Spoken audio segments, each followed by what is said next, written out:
Herman TV.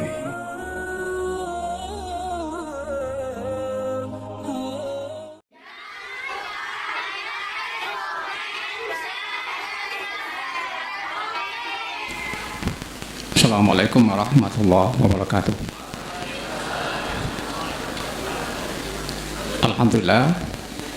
Alhamdulillahirabbil alamin wassalatu wassalamu ala asyrofil anbiya'i wal mursalin wa ala alihi washabbihi ajmain. Bersyukur kita sedalam-dalamnya kepada Allah. Allah Maha Pengasih dan Maha Penyayang. Allah memberikan kesempatan untuk hidup di dunia ini dalam ketaatan dan takwa. Mudah-mudahan kita selalu dalam beribadah kepadanya. Kemudian kita bersolawat kepada Rasulullah. Allahumma sholli ala Muhammad wa ala ali Muhammad. Bismillahilladzi la yadurru ma'a ismihi syai'un fil ardh wa la fis sama'i wa huwas samiul alim. Jamaah salat tarawih yang dirahmati Allah.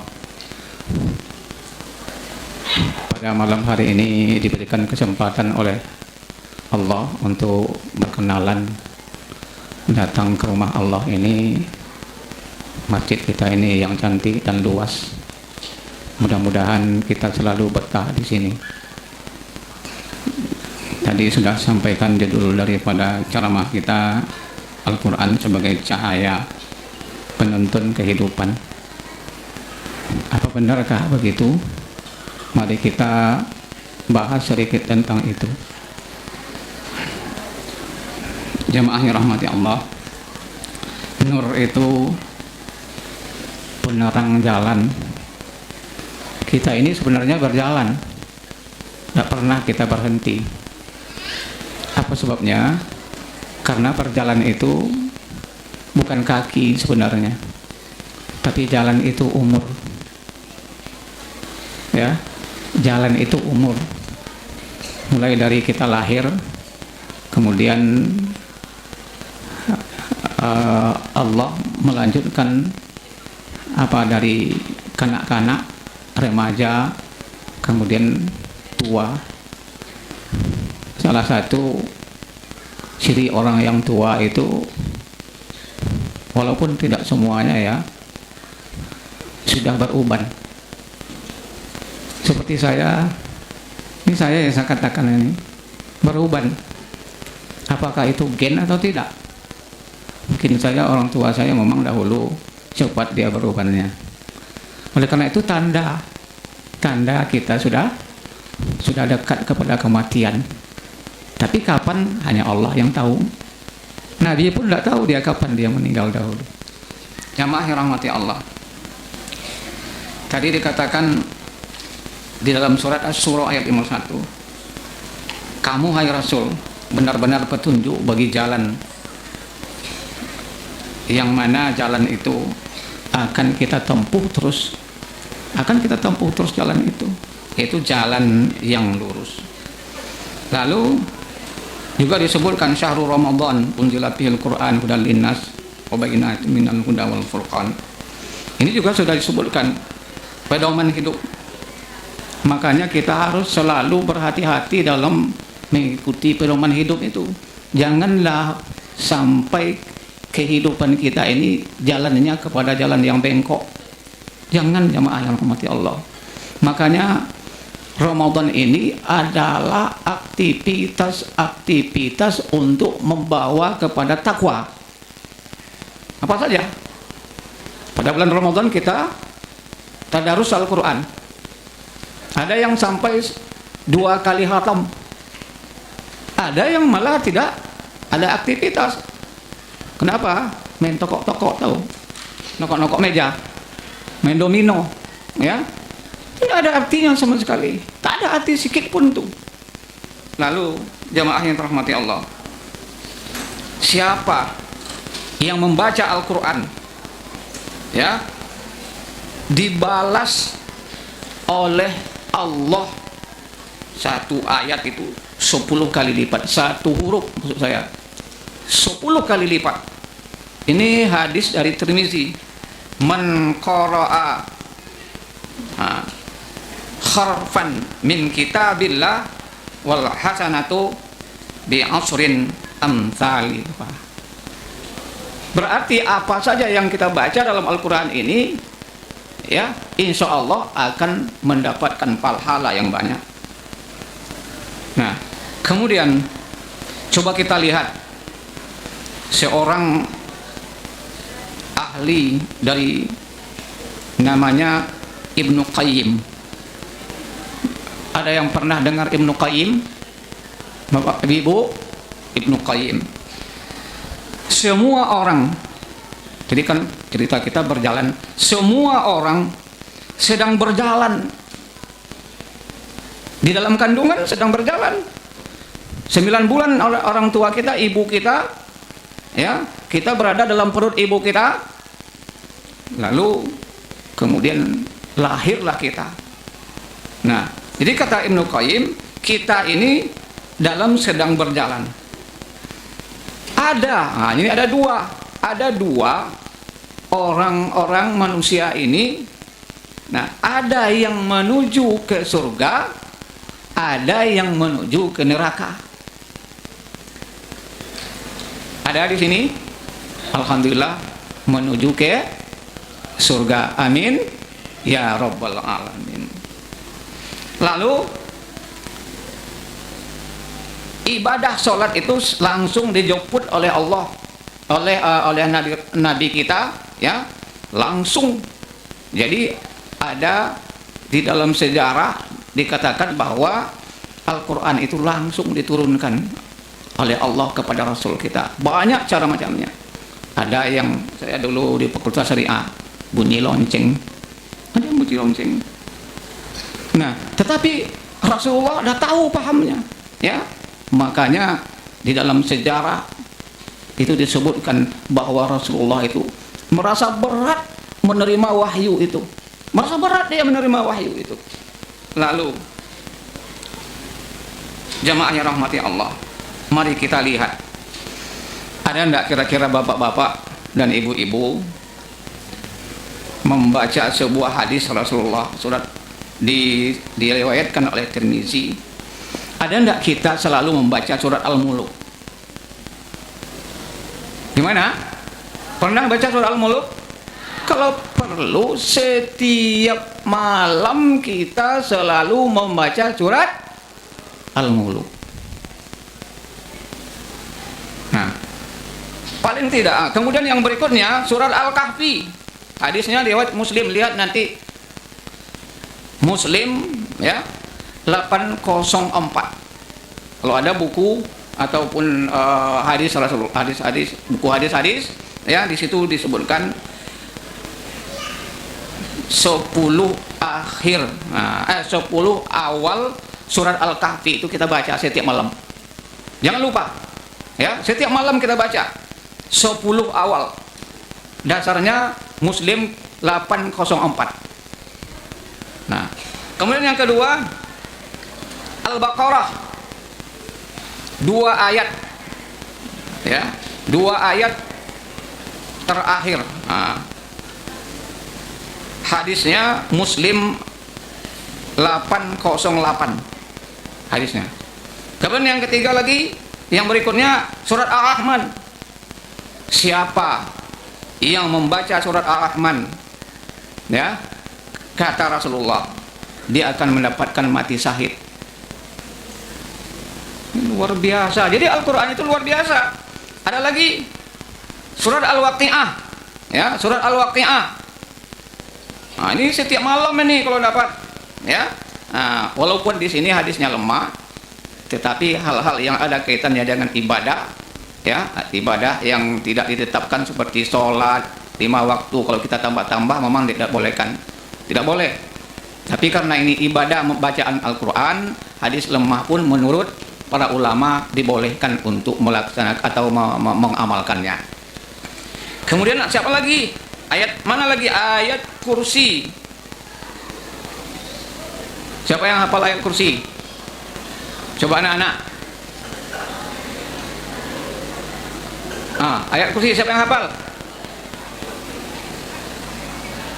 Coba siapa yang tunjuk? Coba baca. Ya tuh.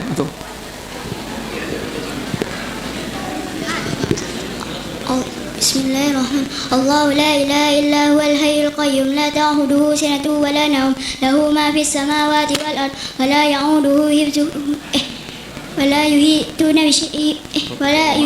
بشيء من علمه إلا بما شاء وسع كرسيه السماوات والأرض ولا يعوده حفظهما وهو العلي العظيم. Wah, ini hebat ini. Di MDA ada ya? Ada di MDA? Alhamdulillah. Di sini ada MDA. Saya dulu itu lama jadi guru MDA. Kalau lihat saya bapak-bapak dan ibu-ibu, ayah saya tukang apa namanya ini ya, nyadap karet. Nyadap karet. Ada nggak kira-kira orang yang nyadap karet itu koruptor? Ada nggak? Nggak ada orang nyadap karet itu koruptor. Ya, apalagi kalau zaman sekarang itu koruptornya banyak kan? Masya Allah. Abi negara awak kau duit itu kemana-mana. Pertanggungjawaban itu. Atau kalau bahasa Bang Kinang, saya enggak jauh dari sini, Jalan Belimbing itu saya tinggal dulu. Ya, Jalan Belimbing itu saya tinggal. Saya di IAIN tinggal. Di sananya. Jalan pelajar, jalan kerja Madalan. Nah, ngajar ngaji kemana-mana saya. Orang susah kok. Ya orang susah. Ya alhamdulillah Allah memberikan kepada saya ketika saya selesai sarjana lengkap. Dulu kan BA dulu. Setelah itu apalagi baru Dr. Andiu. Dr. Andiu itu. Ya kan? Dr. Andus. Nah, tes saya. Tes di mana? Nah, jangan sampai-sampai ke kantor saya ya. Nah, tes di Pengadilan Agama. Lulus. Ya. Itu kan cerai-cerai karena orang kerja lagi. Oh, banyak yang bercerai. Kenapa? Karena yang tadi itulah iman masing-masing semakin kurang. Oleh karena itu jamaah yang Allah, harta. Saya juga banyak menyelesaikan kasus-kasus waris. Ya, banyak menyelesaikan kasus-kasus waris, mati suami, tinggal istri, tinggal anak. Lalu apa yang setelah itu terjadi? Menikah si istri tadi, si anak dapat apa? Nah, ya, banyak painnya ke suami baru. Banyak sekali yang saya selesaikan perkara-perkara yang ada kaitannya dengan kewarisan Islam. Baru aja beberapa hari yang lalu datang ke rumah. Baru beberapa hari yang lalu datang ke rumah. Adik-beradik sengketa.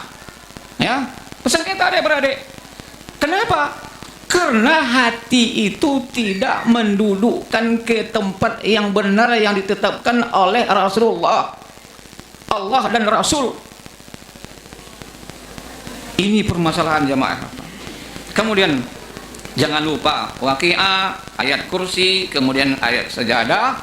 Jangan sampai kita setiap malam, jangan kita sampai tidak membaca Al-Quran.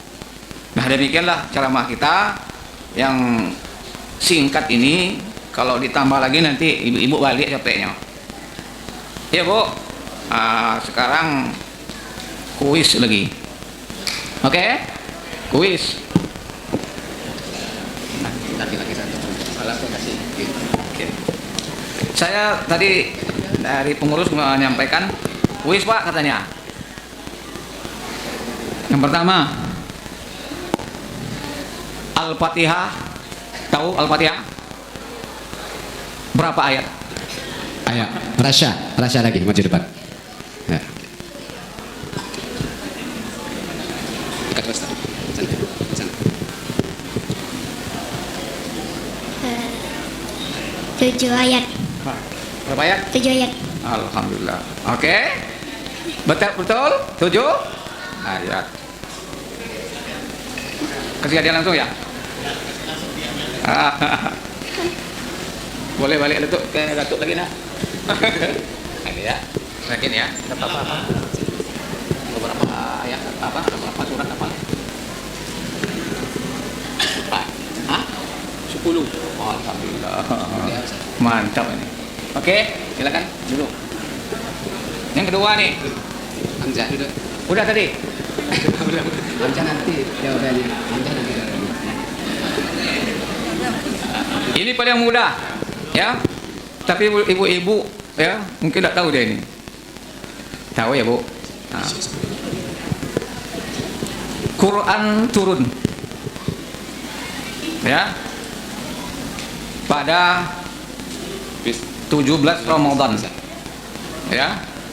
Nah, kapan? Ini agak payah sedikit nih. Atur aja. Ya, agak payah sedikit. Malam ini juga boleh. Nah, Oh iya. Besok juga tahun kapan aja? berapa? Aku udah siap. Ya. Masehinya. Kan payah kan? 17 Ramadan, ya. Tahun Masehinya 17 Ramadan itu kira-kira tahun berapa? Diulang lagi katanya Ustaz.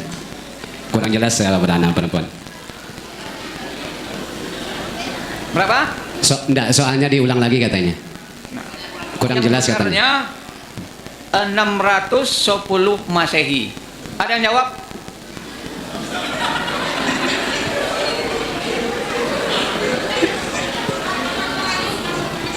Oke, ini agak murah. Ya. Biar sambil belajar pula kan. Jadi di apa namanya? Diagio dulu yang muda-muda, kemudian diagio yang payah. Ini yang paling yang agak senang sedikit. Proses turunnya Al-Quran itu berapa lama? Proses turunnya Al-Quran berapa lama? Yang belum pernah jawab ini yang depan. Yang depan. Ya.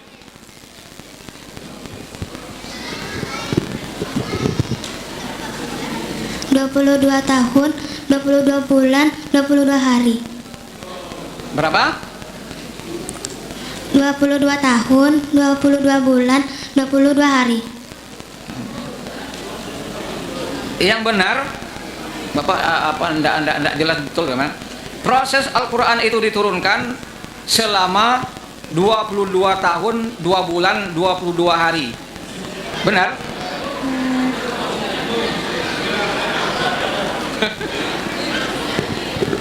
Betul Ustaz yang disebutkan Betul tadi. ya? Iya. Alhamdulillah. Bapak agak apa sedikit? Enggak apa-apa Ustaz. Oke? Nah, boleh masuk saat kuliah.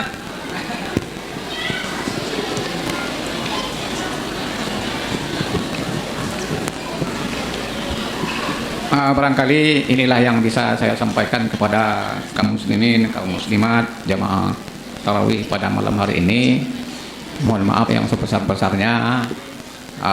Semoga kita selalu beribadah kepada Allah. Semoga wala tamutunna illa wa antum muslimun. Assalamualaikum warahmatullahi wabarakatuh.